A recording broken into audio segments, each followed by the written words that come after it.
Howdy, man. Para começar, eu queria que tu me falasse um pouco como é fazer parte da programação de inauguração do Teatro Simões Lopes Neto, né? Sei que tu já esteve aqui em Porto Alegre algumas vezes, né? É uma alegria enorme vocês inaugurando aí na cidade, depois de tantos anos com a luta da dona Eva Sofer, né? E agora vocês concluindo a obra dela, um teatro tão grande, tão bonito, cheio de coisas, cheio de possibilidades, que vai atender a várias expressões artísticas e junto com São Pedro, né, vocês vão ter uma diversidade muito grande, espaços muito, muito nobres para teatro, dança, música, circo. Eu me sinto muito honrada, vai ser uma estreia muito feliz. Que legal. Porto Alegre vai ser a primeira, né, dessa nova temporada do Lei de Tempestade.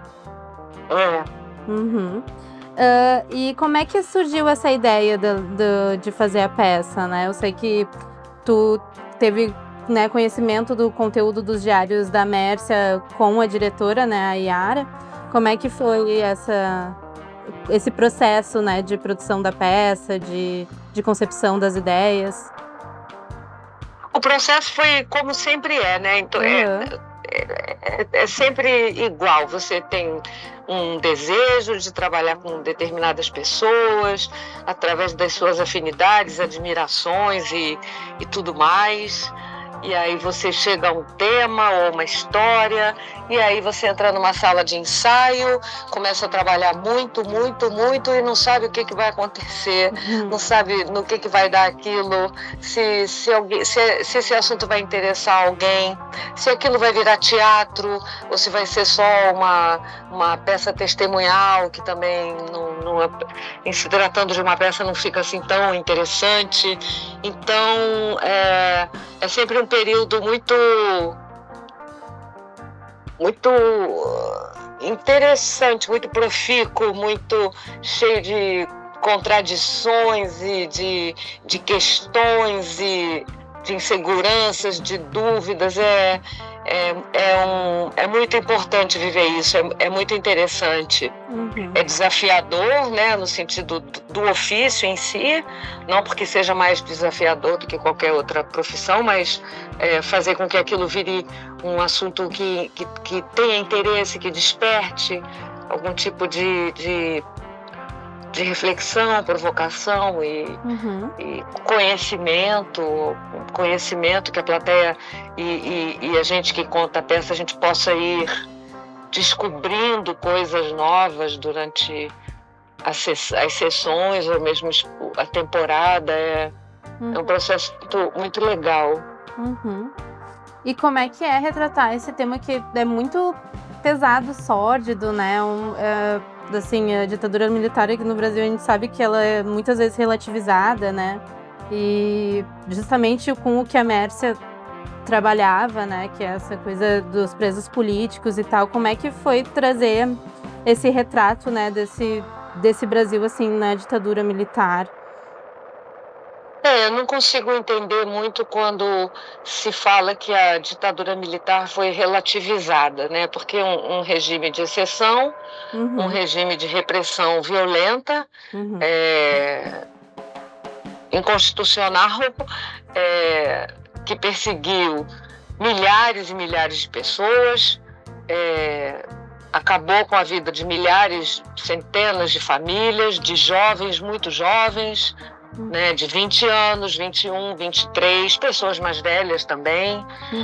Então não consigo muito essa coisa que você chama aí que relativiza a ditadura militar. A ditadura militar é a ditadura militar. Eu digo mais uma coisa muito desfecho, né? A gente no Brasil, né, a Comissão da Verdade ainda trabalha nisso, né? Outros países têm um discurso muito mais avançado, né, nesse sentido.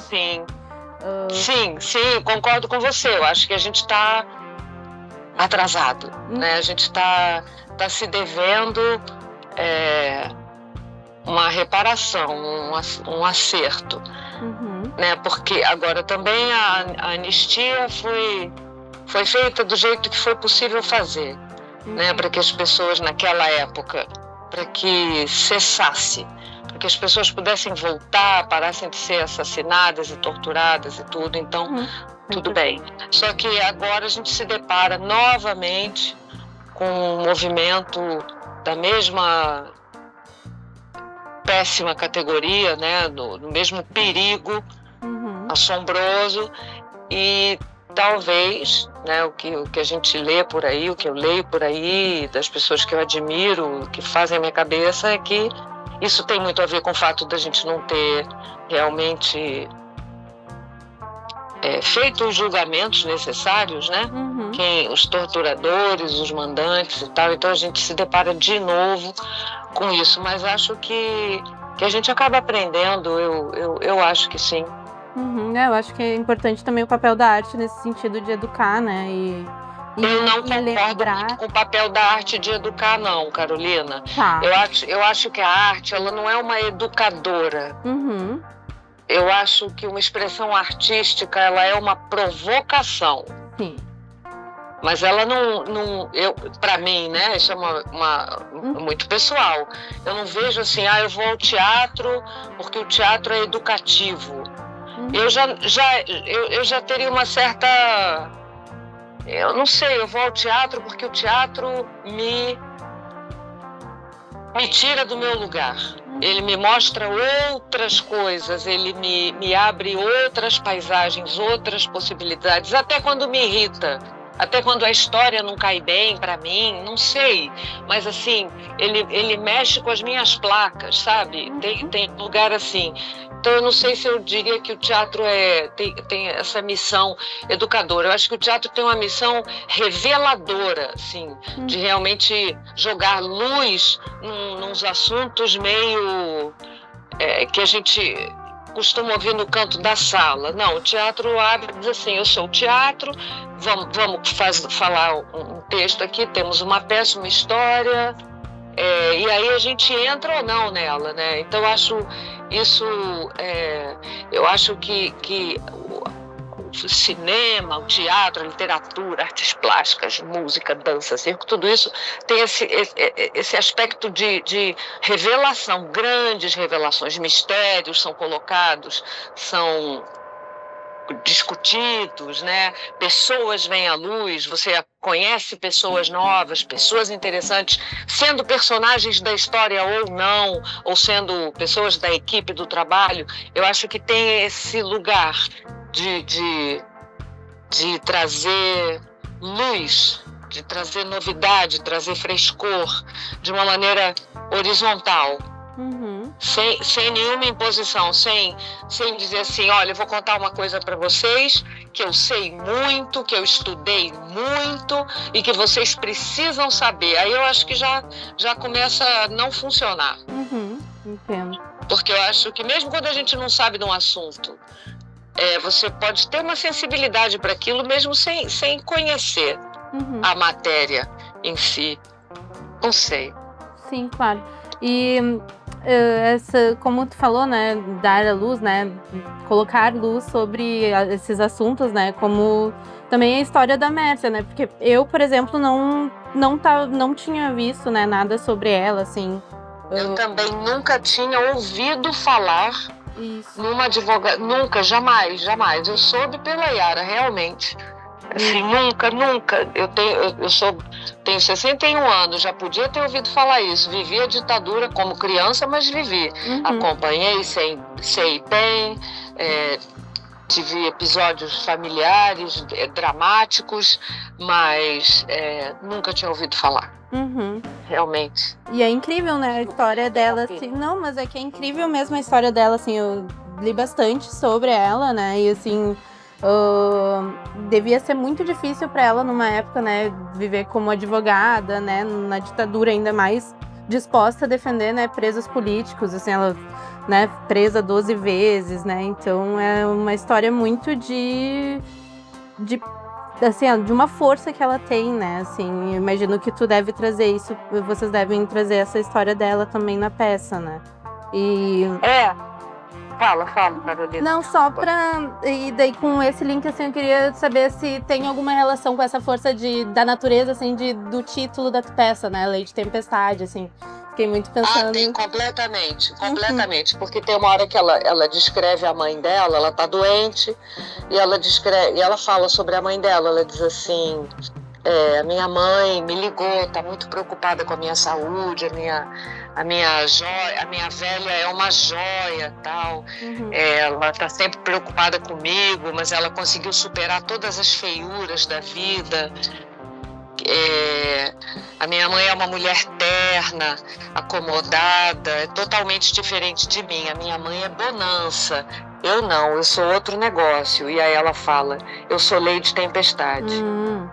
Ai, que legal. Então tem tudo a ver, isso foi escrito por ela. O título, Lei de Tempestade, foi dado pela Silvia Gomes, pela Yara, por mim, por nós todas. Mas é uma imagem criada pela própria Mércia. Que bonito isso. É muito interessante e bonito, né? E ela, muito corajosa. Nossa, muita coragem.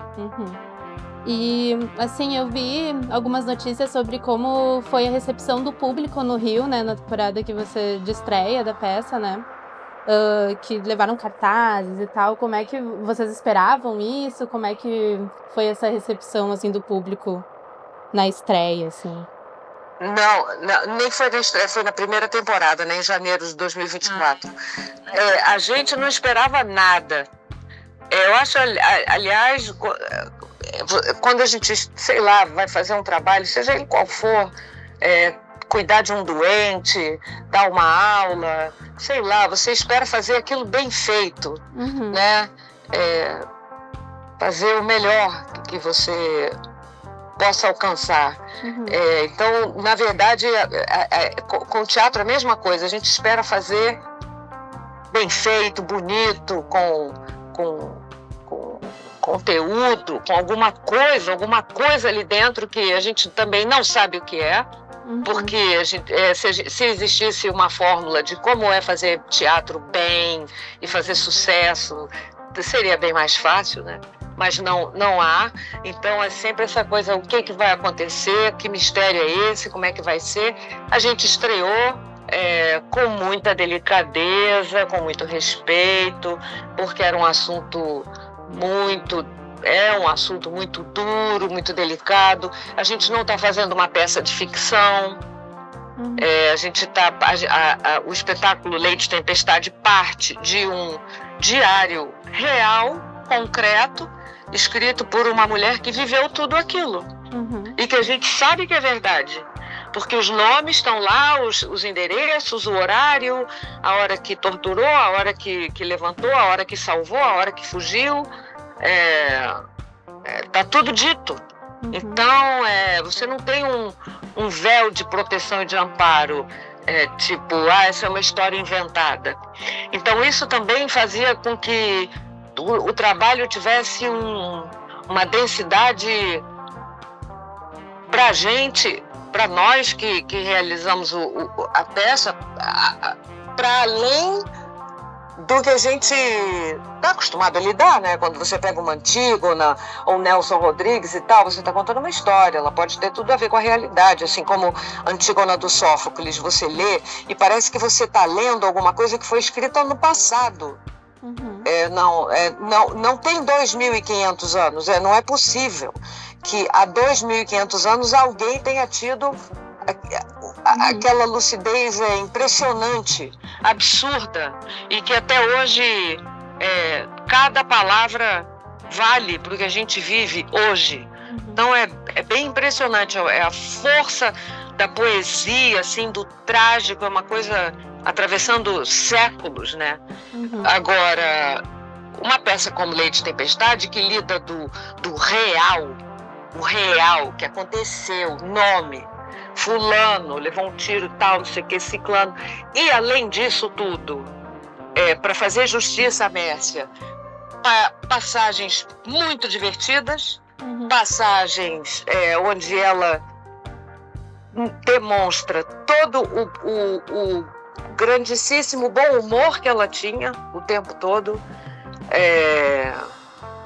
Era uma mulher que não se levava a sério, era uma mulher que tinha um compromisso com a vida, com a liberdade, com a juventude. Ela era fascinada pela... Pergunta mais, Carolina. Oi. Mas eu não sei, não lembro mais qual era a pergunta que você me fez. Desculpa que deu uma travadinha aqui. Como é que foi essa recepção do público, né, no Rio de Janeiro? Sim, então foi assim, foi uma surpresa muito grande, porque a gente estava com muitas delicadezas em relação à peça, ao tema, ao nosso trabalho, né? Enfim. E aí a gente, nós todos da equipe da peça ficamos muito felizes, porque passou a ser um ponto de encontro para meio lembrar, para não deixar esquecida essa memória tão importante de que tanta gente ainda é desaparecida, que a gente não sabe onde está, o que fizeram dessas pessoas. A questão, a gente precisa do esquecimento para seguir em frente, né? Na vida. É preciso esquecer. O esquecimento é de certa maneira, uma proteção para a gente, algumas vezes. Mas na mesma medida em que o esquecimento pode nos proteger um pouco, na dose errada, o esquecimento também é o nosso veneno. Porque de certas coisas a gente não pode esquecer. Sim. Das coisas terríveis, trágicas, desumanas, injustas, isso a gente tem que combinar, nós todos da humanidade, que a gente não pode esquecer, porque senão elas se repetem, elas voltam. Sim. Que é como, por exemplo, a extrema-direita canta muito aqui. Eu moro em Copacabana. Se canta muito aqui, às vezes, viva a democracia, pelo fechamento do Congresso, pela volta do regime militar, pela liberdade de expressão. Como que uma frase está ao lado da outra? Sim. Como liberdade de expressão com fechamento de Congresso? De que colégio essas pessoas... Onde se aprendeu isso? Então, isso para mim tem tudo a ver com esquecimento, com os véus, umas coisas assim, o mal explicado, deixa isso pra lá, não foi bem assim. Como você mesma disse, como se fosse uma relativização, né? É por isso que eu trouxe essa palavra, assim, porque eu vejo muito isso, assim, né? As pessoas querendo trazer uma coisa que não foi tanto assim, não foi bem assim, né? Estávamos nos salvando do comunismo. Enfim. Absurdo. Mas eu achei muito legal, assim, que quando eu vi que as pessoas, que realmente, né, virou um ponto de encontro das famílias, né, com cartazes e tal, achei isso muito bacana, assim. E muitos jovens, sabe, Carolina? Muitos jovens. O que é também um barato, porque o teatro, qual é a... Se houvesse assim, o que você desejaria para o teatro, assim, fortemente, que os jovens, todos os jovens fossem ao teatro, para que a gente não pare de ter plateias misturadas, as pessoas da minha idade, ou seja, 60 mais, com os jovens das idades dos meus filhos, meia idade, sei lá, 40, 90, vão muitas senhoras também de 90, de 95 anos, que viram muita coisa. Crianças, já foram muitas crianças. Teve uma criança, uma menininha assim, acho que ela tinha uns 10 aninhos, e aí eu sentei do lado dela, falei, ela estava com a avó. Eu falei, você não é muito jovem para ver essa peça é triste. Isso antes da peça começar, eu fico por ali meio batendo um papo, né? Aí ela falou assim, não. Eu falei, você sabe sobre o que é essa peça? Ela falou, sei. Aí eu fiquei olhando para ela assim, ela disse assim, essa peça conta a história do meu avô. O meu avô passou tudo isso aí, é a história real. E é a Mércia que salvou o meu avô. Nossa. Aí eu falei, ok, tá tudo certo. Vou contar a história e vou olhar bastante para você. Aí ela, tá bom. Então esse tipo de público também, que é mais raro, tal, mas é maravilhoso. É maravilhoso receber jovens de 15, 18 anos e tudo mais. No ensaio aberto, quando a gente fez lá em dezembro, ou início de dezembro foi de 2024, vieram muitos jovens, né? A garotada super legal. E alguns ficavam assim me perguntando, mas isso aconteceu? E aí eu dizia assim, aconteceu no ano tal, esse diário é real, isso é história real, é história do Brasil, isso aconteceu, só você não tinha nascido. E alguém deixou de te contar. Aí a minha pergunta para mim mesma, né? Por que não contar, né? Por que não saber? Por que esconder? Enfim. É um pagamento, né? Infelizmente. É deliberado, assim, mas eu acho. E assim, eu vi em algum lugar, não vou lembrar onde que era, que vocês vão fazer um filme da peça, né? Já fizemos. Já tá feito. Já. A gente já fez, agora já tem o primeiro corte. E aí o diretor, que é o Maurício Farias, com quem por acaso eu sou casada, ele vai fazer o segundo corte, o terceiro, o quarto, o quinto, o sexto, né?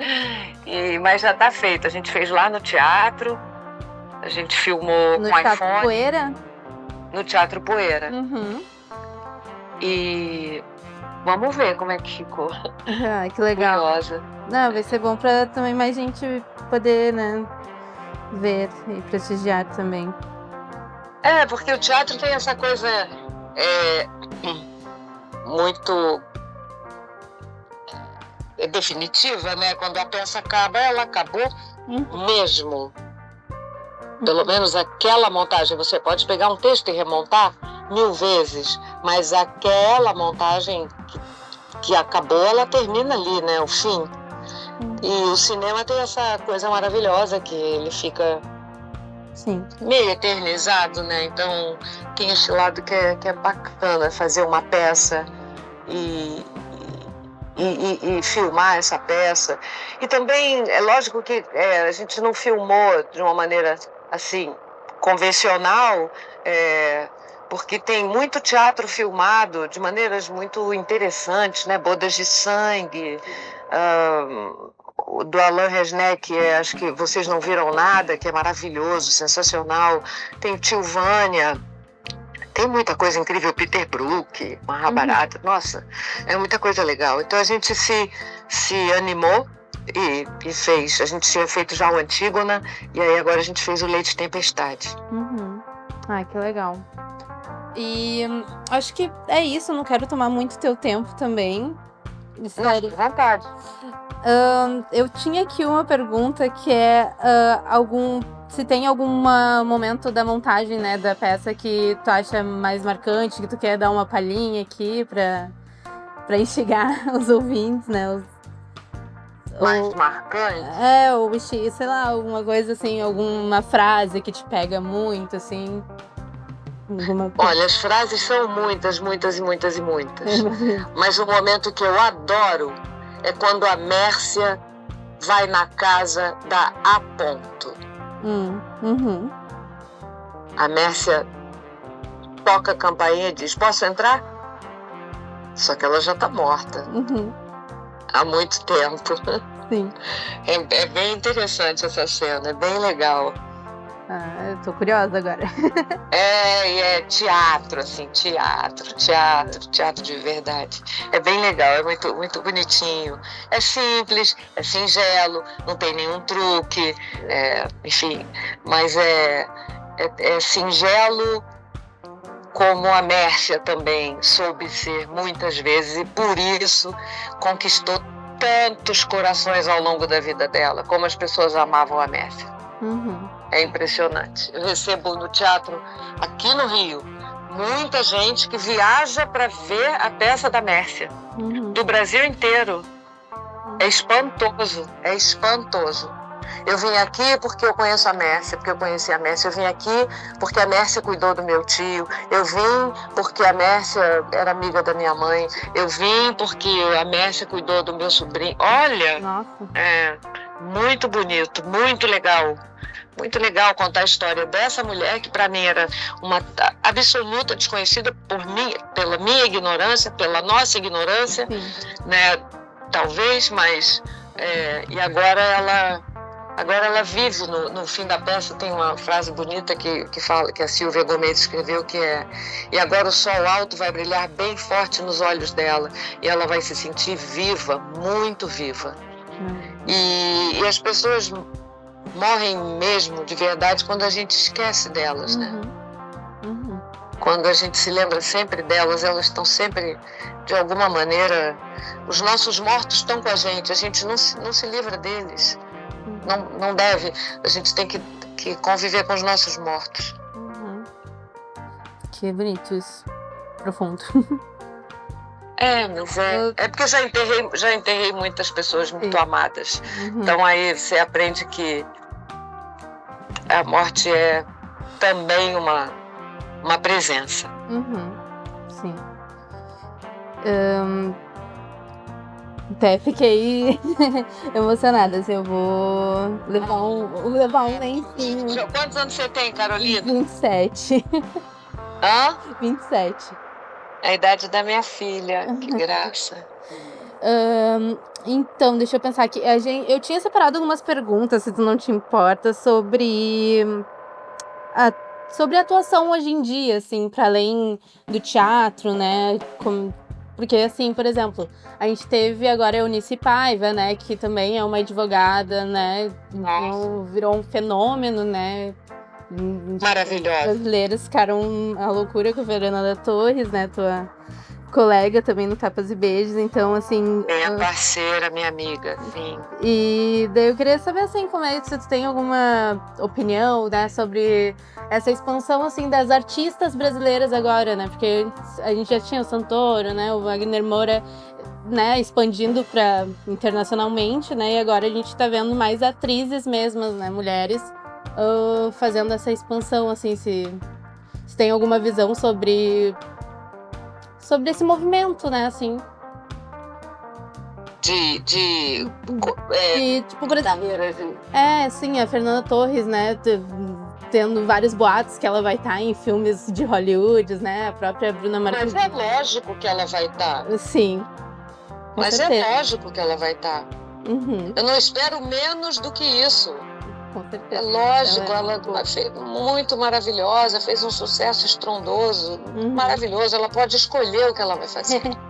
E isso é ótimo, isso é um luxo. Isso é um luxo total. Mas como eu vejo isso em relação aos outros ou em relação a mim? Aos outros eu não posso dizer, né? Em relação a ti mesmo, a tua opinião, assim, sobre isso, assim, eu acho... Porque eu, por exemplo, acho incrível, assim, essa expansão, assim, primeiro, pra gente sair pra fora, né, tem que ter reconhecimento dentro do teu próprio país, né? E eu acho que esse passo já tá sendo dado aos poucos, assim. Não sei, por muito tempo tem esse estigma do cinema brasileiro, né? É um preconceito, às vezes eu vejo muita gente falando, tipo, não gosto, mas eu acho que tem sido se desconstruindo isso, sabe? E... Enfim, só batendo papo. Bom, o que eu posso dizer sobre isso eu não tenho preconceito nenhum contra o cinema brasileiro. Eu acho maravilhoso, sou apaixonada pelo cinema brasileiro, como sou pelo argentino e como sou por todo bom cinema. O cinema é bom e ponto. Quando é bom, ponto, é bom. E eu acho o cinema brasileiro maravilhoso. Sobre... as carreiras internacionais eu acho ótimo, acho super legal. Eu não vejo nada nenhum impeditivo, nada que possa ser não, mas não consigo imaginar um senão para esse assunto. A não ser que a pessoa não queira. Sim, claro. Ou, no caso, como eu, que não sei falar inglês. Eu não vou poder fazer um filme em Hollywood. A não ser que eu seja dublada pela inteligência artificial. E aí eu não vou querer. Entendeu? Então eu acho mó barato as pessoas abrirem suas possibilidades. Isso é muito legal, é muito, muito, muito, muito legal. É para a pessoa e acaba sendo para muitos também. É muito interessante, é uma oportunidade maravilhosa. E tu pensa assim sobre, por exemplo, a gente teve agora Beleza Fatal, né, que fez um baita sucesso no streaming, essa renovação assim das novelas, né, das minisséries, né, pro streaming, assim, acho que também é um possível caminho, né? O Marcelo Serrado, a gente conversou com ele semana passada, ele falou sobre, tipo, esse momento importante, assim, pra dramaturgia brasileira, pra se reinventar, né, também, um pouco. Como é que tu vê isso? Mas como? Não entendi, Carolina. Fala de novo, qual é o ponto? Assim, porque assim, a gente tá tendo, por exemplo, Beleza Fatal, né, foi um sucesso, assim, e inovou no sentido de estilos, assim, como é que eu posso falar? Sim, foi muito bem. Isso, que não teve ainda, né, uma novela que foi pro streaming, né, e que bombou tanto, assim, né. Pedaço de mim. Essa eu não vi. Procure saber, porque essa ficou no top não sei quantas semanas. Mas enfim, então, tem mais uma, né, que fez sucesso. Fez. E que tá no streaming, né? Eu acho que o streaming é um novo caminho, talvez, pra dramaturgia, né? Porque, não sei, na minha geração, por exemplo, eu acho que não vê muita TV, assim, de novela, assim, de acompanhar tanto, assim. Então, não sei como é que tu... TV aberta. Eu acho que sim, também é uma outra possibilidade. Eu só acho... o que eu acho interessante é a gente guardar um certo olhar, assim, porque é o seguinte, quem conta as melhores histórias sobre suas histórias são as pessoas que vivem essas histórias. Então, talvez, se você for fazer um filme, talvez, não sei, na Islândia, talvez uma diretora islandesa ou uma roteirista islandesa consiga contar melhor uma história sobre a Islândia do que nós brasileiras. Pode ser. Sim. Pode ser que não também. Pode ser que seja um assunto tão universal que isso não importe em nada. Mas eu acho assim, qualquer janela, qualquer possibilidade para se contar boas histórias e nossas histórias, sim, também, por que não? E também as dos outros, também, por que não contar? É sempre bem-vindo, porque a gente precisa... eu acho que homens, mulheres, sei lá, a gente precisa se reconhecer vendo o outro, ouvindo as histórias do outro. Esse movimento do reconhecimento, da aproximação, ela se dá muito pela empatia do que foi vivido pelo outro, do que você viveu, do que você tem medo que o outro passou, do que o outro passou que tem medo também, assim como você, ou que gerou uma alegria incrível e você também quer se aproximar dessa sensação maravilhosa que aconteceu. Então, acho que essa questão das histórias, mais do que essa discussão empresarial, que essa é outro lugar de conversa, mas eu acho que a geração de dramaturgia, né, a invenção, todas as histórias possíveis, isso é muito, muito importante. Muito importante, seja na TV aberta, seja no streaming, seja na TV fechada, seja no rádio, seja no cinema, seja na literatura. É importante que a gente converse sobre as nossas questões, né? Com certeza. Eu acho que, então, independente, assim, do estilo, que importa é contar histórias, assim. Porque você pode estar muito bem num lugar, olha só, você pode estar numa empresa, poxa, sensacional, ganhando muito bem cercado e tal, e a sua história ser uma porcaria. A sua história não interessar nada. Ok? Agora, você pode estar num cinema de bairro, com um filme espetacular, lotando todas as sessões e aquilo enchendo os olhos de quem vê. Então são possibilidades que uma não descarta a outra, mas também não se complementam, porque o importante é você ter uma belíssima história para contar, algo para dizer. E isso interessa, né? Esse assunto que eu vou contar interessa? Não sei, vou tentar.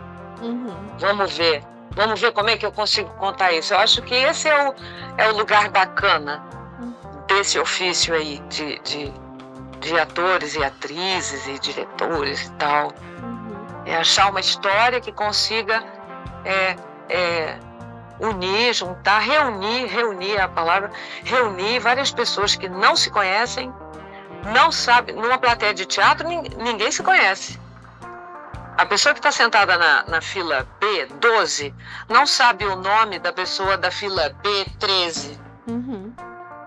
Não sabe quem está ali, não sabe em que trabalha, em quem votou, não sabe o que pensa, se gosta de carne, se é vegana, não sabe nada. No entanto, aquela história que vai ser contada ali na frente delas, ou dada, ou contada, ou vivida junto, sei lá, não importa, ela pode ser que seja uma história capaz de tocar quem está contando e todas essas pessoas que não se conhecem, que estão ali, também sejam tocadas por essa história. Como que se dá isso, né? É muito interessante. É muito legal. Sim, muito. Bom, André... E aí não interessa se você está em Hollywood, se você está não sei onde, se você está no Cariri. Aí é uma questão das oportunidades que a vida te apresentou. Com certeza. Então é isso, André. Eu acho que já passei por todas as minhas perguntas. Muito obrigada, viu? Eu vou estar lá te assistindo. Obrigada. No primeiro dia, vou levar um lencinho, que eu acho que eu vou chorar muito. Não vou fazer você chorar, não vou fazer. Ai, mas eu gosto. Tá bom. Então tá, muito obrigada, viu? Obrigada a você, a gente se encontra lá, tá? Tá bom. Aí, né? Lá é aí, né? Tô doida. Tá bom. Tá. Um beijo, Carolina. Beijão. Obrigada. Tchau. Beijo, tchau.